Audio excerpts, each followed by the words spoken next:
Hope y'all are doing all right today. Me too. We had a wonderful weekend. Yes. We sure did. Celebrated this big guy's birthday. We had to go get a suit for our son's upcoming wedding.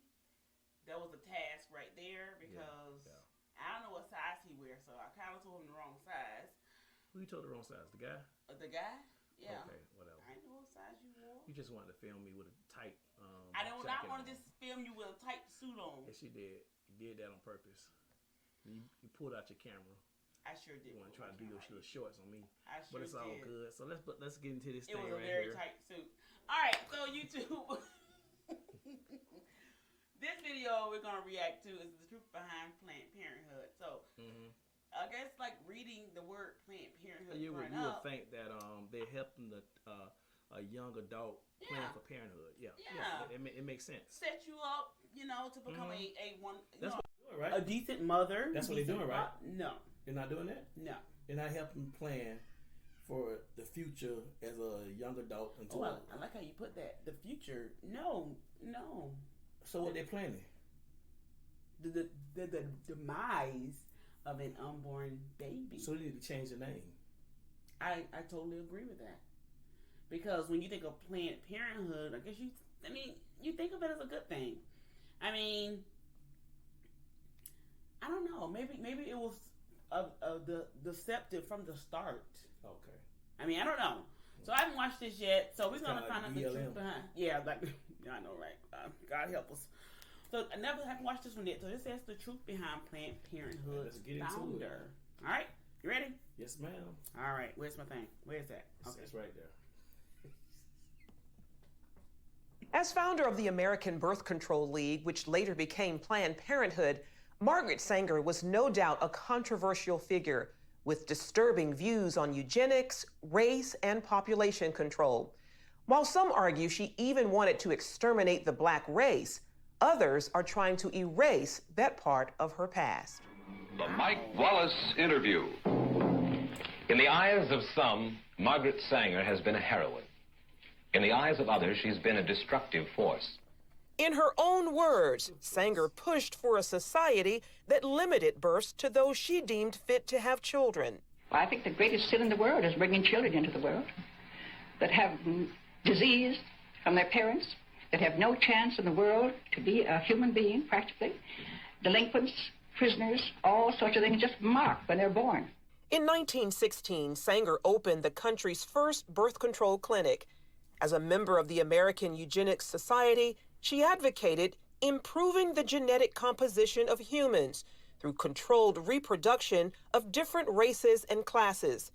She often wrote about the issue in the journal she founded, called the Birth Control Review. In 1919, writing, I personally believe in the sterilization of the feeble-minded, the insane, and the syphilitic. The most urgent problem today is how to limit and discourage the over-fertility of the mentally and physically defective. Many point to a 1923 New York Times interview as proof of Sanger's racist motives, in which she referred to people as weeds, saying, It means the release and cultivation of the better racial elements in our society and the gradual suppression, elimination, and eventual extirpation of defective stocks, those human weeds which threaten the blooming of the finest flowers of American civilization. Hayden Ludwig, an investigative researcher, has extensively studied Sanger's life and writings. She talked about the need for race betterment through controlling these weeds, basically undesirable people. In 1939, after opening another clinic in Harlem, the birth control... How does she deem who's an undesirable? That's a good question. How does she deem who's an undesirable? That's beyond race to me. I mean... My God.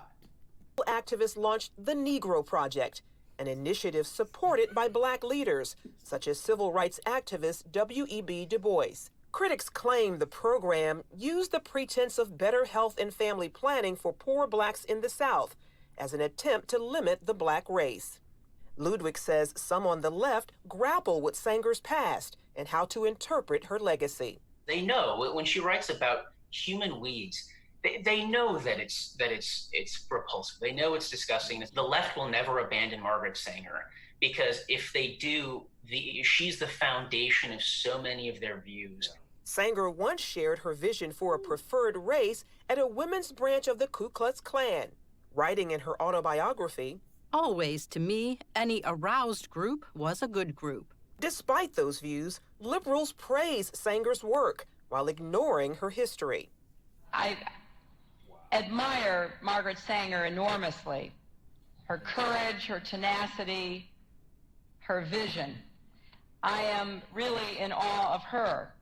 Ryan Baumberger, founder of the Radiance Foundation, says abortion proponents are working to clean up Sanger's past and what she stood for. They have to reinvent her every time they talk about her in order to justify their celebration of her. Former Planned Parenthood Director Abby Johnson says those inside the abortion industry are trained to overlook Sanger's racist views. They give you an answer like, well, I mean, yes, Margaret Sanger was a racist, but everybody was a racist back then. You accept it because she is your hero, and she has to be your hero. You cannot question Planned Parenthood. In 1997, Stephen Mosher of the Population Research Institute wrote about the push to repackage Margaret Sanger in the Wall Street Journal. The reason I call it the repackaging of Margaret Sanger is because after the Nazi regime destroyed the legitimacy of eugenics forever, they then went back and said, oh, she was just an early feminist. She was just an early supporter of family planning. No, she wasn't. Now, she was a supporter of giving IQ tests to people. She was in favor of using those IQ tests to determine who should be sterilized and who should have children. In a response titled The Demonization of Margaret Sanger, Alexander Sanger, her grandson and president of Planned Parenthood at the time, called Mosher's editorial unfair.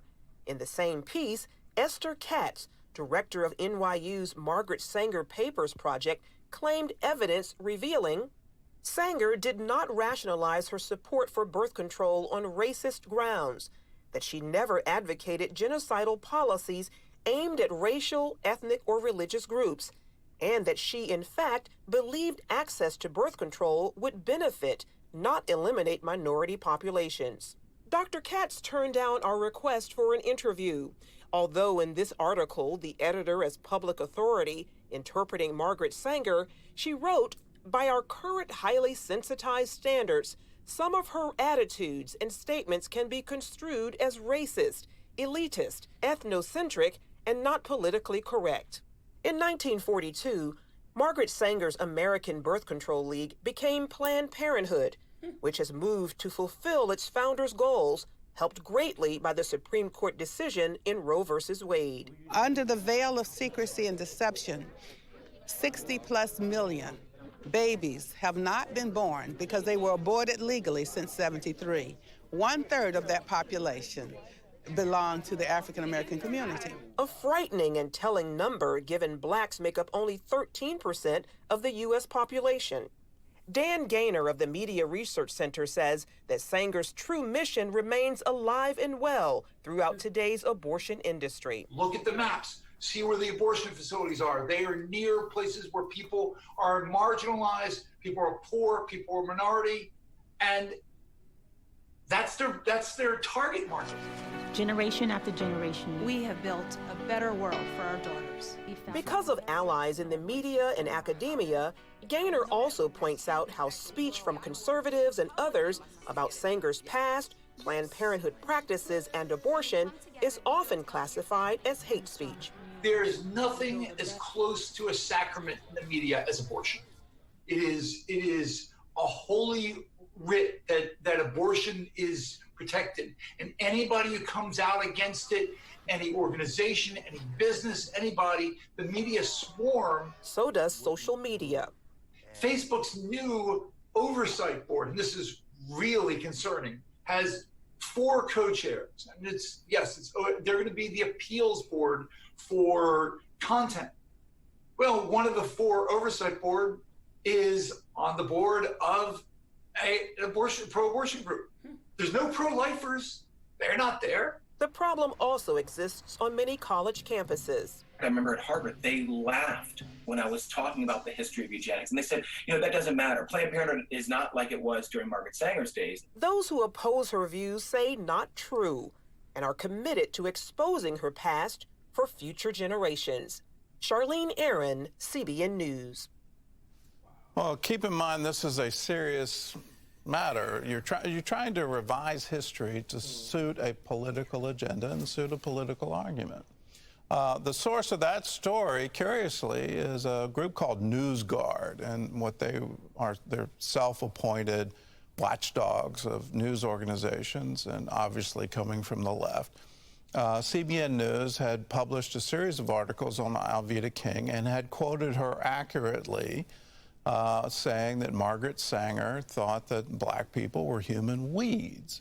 Well, he came at us for that and saying you can't quote her accurately. You always have to put a disclaimer that there's no evidence that Margaret Sanger ever used the term human weeds. And he, in turn, quoted Esther Katz, who said that she had reviewed all of Margaret Sanger's papers and couldn't find any evidence that she ever used the term human weeds.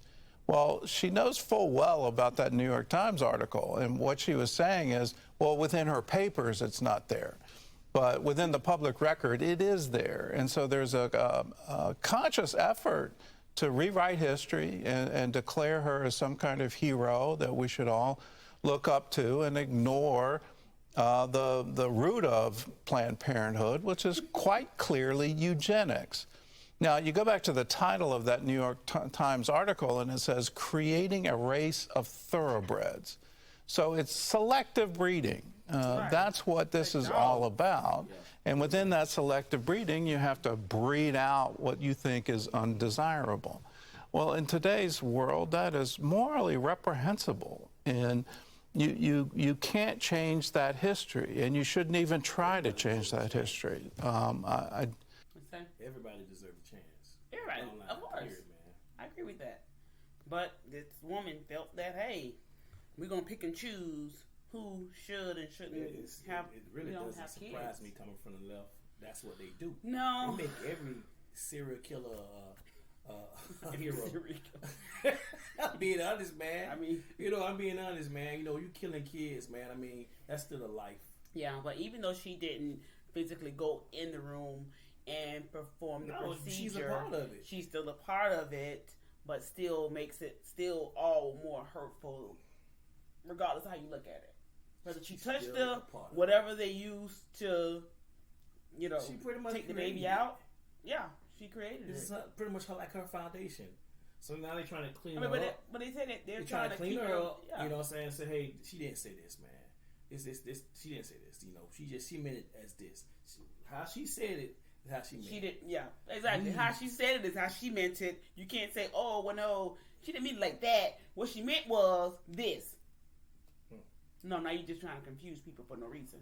But that's funny. I don't know. I just read what's on the paper. I'm just and not you read surprised, what you see. man. So it really don't, it's just funny to me, man, because that's what they do, man. Yeah. But all we can do is, just get the word out there because, like I said, when we talked earlier, we talked about Planned Parenthood, thinking of it as a good thing because you think of it supporting families, supporting, building strong families, regardless of what your race was. And in listening to this right here, it's like that was not the case. That was like the total opposite. Pick and choose who is worthy of carrying on their family legacy or their family bloodline. That's crazy. That's a lot of power to put in the hands of a person, and then to praise them as a as a good person. Mm-hmm. Well, other than that, man, there it is. There it is. Planned Parenthood. Planned Parenthood. And you know there was one down the road from the house. You know where the gym? Was? You know where the gym is? Yeah. So across the street from there, they turned it into an MRI center, but that used to be a Planned Parenthood. Wow. Yeah. When we bought this house, It was actually down there. And man, the whole time I was thinking Planned Parenthood was something that helped, not hurt. That's crazy, man. But they changed the name from abortion, blah blah blah. You know, it's like like they doing her legacy. They trying to how can I say it? They trying to make everything she said is like cotton candy. You know what I'm saying? Instead of keeping it real, this is how she was. This is what she said. We don't want to sugarcoat it, so they sugarcoating everything. They do that with. They even do that with the names. You know what I'm saying? Oh yeah. Behind Planned Parenthood. Planned Parenthood. It sounds like a good place to go. Like you would think that if you was riding and you were struggling with your kids, I said, "Oh, I'm gonna go to Planned Parenthood. I just don't know what to do with these kids." And you step in there, and hey, how you doing? And they tell you, "Hey, no, we can't. They're a little too old now. If you came when they was a little bit younger, you know, we could have dealt with. Yeah, we would have dealt with the situation. This is the stuff that we're trying to prevent. A child is on a situation. These children doing what they do. They get on your nerves, right? Yeah, they get on my nerves. Yeah, we could have prevented that. And that's sad, man, because at the end of the day, your kids have the terrible tools, and every child have the terrible teenagers. Kid, human being deserves a chance at life. That's just the bottom line. That's it. So that's what it's about. All right, YouTube, that's what we got for this one. But yes, we have to do our research. We have to learn about this stuff. But don't forget to like and subscribe and continue to check us out. And we'll see y'all later. Peace.